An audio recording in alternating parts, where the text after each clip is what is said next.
આકાશવાણી ભુજ સમાચાર પરેશ મારું વાંચે છે। નમસ્કાર।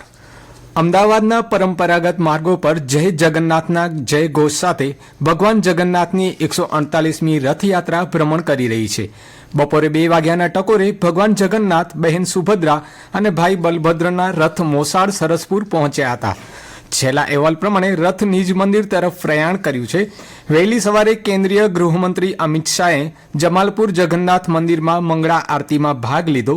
પહિંદ વિધિ કરીને મુખ્યમંત્રી ભૂપેન્દ્ર પટેલે ભગવાનનો રથ ખેંચીને રથયાત્રાનું પ્રસ્થાન કરાવ્યું હતું। પ્રધાનમંત્રી નરેન્દ્ર મોદીએ આજે કચ્છી નવા વર્ષ અષાઢી બીજ નિમિત્તે વિશ્વભરના કચ્છી સમુદાયને કચ્છીમાં શુભેચ્છાઓ પાઠવી હતી। સોશિયલ મીડિયા પોસ્ટમાં શ્રી મોદીએ કચ્છના ભાઈઓ અને બહેનોને હૃદયપૂર્વક અભિનંદન પાઠવ્યા હતા અને બધા માટે કાયમી સુખ, શાંતિ, સમૃદ્ધિ અને સારા સ્વાસ્થ્યની શુભેચ્છાઓ પાઠવી હતી। મુખ્યમંત્રી ભૂપેન્દ્ર પટેલે પણ સોશિયલ મીડિયા પોસ્ટમાં કચ્છી નવા વર્ષની શુભકામનાઓ પાઠવી હતી। આજે અષાઢી બીજ એટલે કચ્છી નવું વર્ષ। આ દિવસે વાગડથી લઈ છેવાડાના લખપત સુધી વિવિધ ધાર્મિક, સામાજિક કાર્યક્રમો યોજાઈ રહ્યા છે। કચ્છના ખેડૂતો માટે આજનો દિવસ ખૂબ મહત્વપૂર્ણ છે। ખેડૂતો દ્વારા આજે વાવણી કાર્યનો આરંભ કરવામાં આવ્યો હતો। મંદિરોમાં વહેલી સવારે દેવ દર્શન કરીને કચ્છીઓએ એકબીજાને અષાઢી બીજની શુભકામનાઓ પાઠવી હતી। આજે જિલ્લાભરમાં સ્નેહ મિલન સહિત વિવિધ કાર્યક્રમો યોજાઈ રહ્યા છે। નખત્રાણા તાલુકાના વિથોડ ગામે દર વર્ષની જેમ આ વર્ષે પણ પરંપરાગત રીતે બીજની ઉજવણી કરવામાં આવી હતી। ભુજના હમીરસર કિનારે સાંસદ કાર્નિવલ થોડી જ ક્ષણોમાં શરૂ થવાનો છે। મુખ્યમંત્રી ભૂપેન્દ્ર પટેલ આ કાર્નિવલને ખુલ્લો મૂકવાના છે।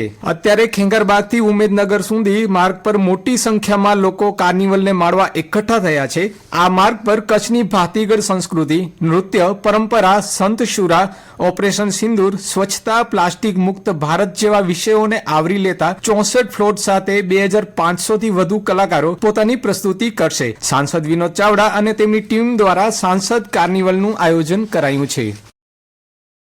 મુખ્યમંત્રી ભૂપેન્દ્ર પટેલ આજથી 2 દિવસ કચ્છની મુલાકાતે આવી રહ્યા છે।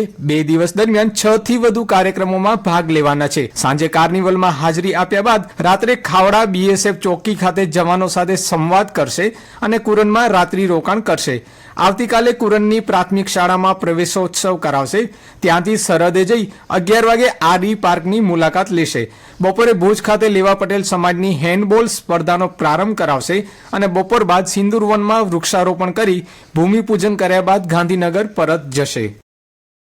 આજે અષાઢી બીજ કચ્છી નવા વર્ષે મેઘરાજાએ શુકન સાચવ્યું છે। રાત્રિના અરસામાં કચ્છમાં કેટલાક સ્થળોએ જોરદાર પવન સાથે વરસાદનું આગમન થયું હતું। આજે પણ કેટલાક સ્થળોએ વરસાદ પડ્યાના અહેવાલો મળ્યા છે। ભુજમાં બપોર બાદ 5 વાગ્યાના અરસામાં ગાજવીજ સાથે વરસાદ પડ્યો હતો। માંડવીમાં વરસાદના પગલે બજારોમાં પાણી વહી નીકળ્યા હતા। મુન્દ્રા અને માંડવી તાલુકાના ગ્રામ્ય વિસ્તારોમાં વરસાદ પડ્યો છે। અબડાસામાં પડેલા વરસાદના કારણે તેરા નેત્રા માર્ગ બંધ થયો હતો। અબડાસાના લાખણીયા પાસે નદીના પાણી માર્ગ પર ફરી વળ્યા હતા। નખત્રાણામાં વરસાદ બાદ એક મકાન પર વીજળી પડી હતી। સદભાગ્યે કોઈ જાનહાનિ થઈ નથી। હવામાન વિભાગ દ્વારા આજથી 3 દિવસ સુધી સૌરાષ્ટ્ર અને કચ્છમાં ભારે ગાજવીજ સાથે વરસાદની આગાહી કરવામાં આવી છે।